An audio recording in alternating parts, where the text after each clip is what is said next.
এত বড় রোগ যে আমি জীবনও ভাবি নাই, আল্লাহ করছে, আমাদের কি করবো। আর চিকিৎসা চালার মতো, ওষুধপত্র খাওয়ার মতো মানে টাকা পয়সার সংসার আছে, পড়ালেখা, আমার একটা মেয়ে আছে। যাক, সমস্যা নেই। তাহলে আমরা যেটা বুঝলাম, ওনার ব্রেস্ট ক্যান্সার হয়েছে এবং ওনার একটা মেয়ে আছে যে কিনা 9-এ পড়ে। সো ওনার বয়স খুবই কম। তাছাড়া ওনার 3টা কেমো দেওয়া হয়েছে, আরও 5টা বাকি। একটা কেমো 15,000 থেকে 20,000 টাকা, তার উপর চিকিৎসার খরচ 80,000 টাকা। এরপর আলাদা টেস্ট বা হাসপাতালের আরও বাকি জিনিসপত্র সব কিছু মিলে প্রায় 2.5 লাখ বা 2 লাখ টাকার মতো একটা থাকতাম।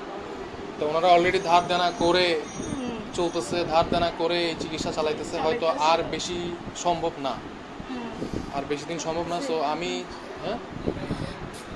আর চিকিৎসা চালার মতো, ওষুধপত্র খাওয়ার মতো মানে টাকা পয়সার সংসার আছে, পড়ালেখা, আমার একটা মেয়ে আছে, এখন মানে বিরাট সমস্যা আছে। তো এটাই, তো ওনার একটা ছোটো মেয়ে আছে যার বয়স খুবই কম, যে কিনা মাত্র ক্লাস 9-এ পড়ে।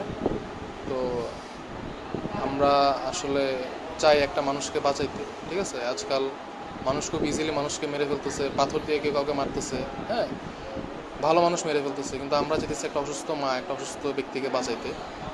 সো আমি চাইবো আপনাদের কাছে, আমিও চাইতেছি আসলে যে আপনারা এগিয়ে আসেন, যে যেখানে আছেন, যেভাবে আছেন, যে যেখান থেকে পারেন, যেভাবে পারেন এগিয়ে আসেন। একটা অসুস্থ মা, যেহেতু আমার নিজের মাও ক্যান্সার, তারও অনেক চিকিৎসা হয়েছে, তারও নিজেরও অনেক অনেক খরচ হয়েছে। আমি জানি এগুলোর কস্ট কেমন, এগুলোর খরচ কেমন।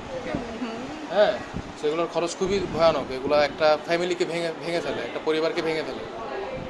তো এটাই দেখে আমি কি করতে পারি আপনাদের জন্য, আমি চেষ্টা করব। আপনারা যারাই দেখতেছেন, যেখানে দেখতেছেন, যেভাবে দেখতেছেন, আগায় আসেন। আপনার অল্প কিছু কন্ট্রিবিউশন অনেক বেশি উপকার দেবে। এখন অনেকে বলতে পারেন যে আমি নিজে তো করতে পারি। অবশ্যই আপনারা যদি এগিয়ে না আসেন, তাহলে তো আমাকে এগিয়ে আসতে হবে, আমাকে সামনে আসতে হবে। সো আপনারা যদি চান যে এই কাজটার সাথে শরিক হইতে, তাহলে আপনারা আসেন, আপনারা আগান। এটাই আপনাদের কাছে আমার অনুরোধ থাকবে, এটাই।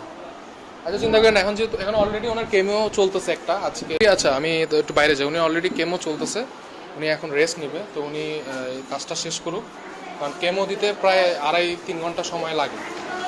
সো এটাই বলবো, আসলে আমরা অনেক আরামে থাকি, তো হাসপাতালে আসলে আমরা বুঝতে পারি যে এখানকার চিহ্ন, এখানকার রোগীরা কীরকম থাকে, এখানকার দুনিয়াটা কীরকম, তখন আমরা বুঝতে পারি। তো এই এই যেই মেয়েটাকে আপনারা দেখতেছেন, তিনি আমাদেরই গ্রামের, আমাদেরই মানুষ। ওখান থেকে এই জন্য আমি খবরটা পাইছি, কারণ আমি এই ধরনের ভিডিও বানাই না, এটা কোনো ফানি ভিডিও না অবশ্যই।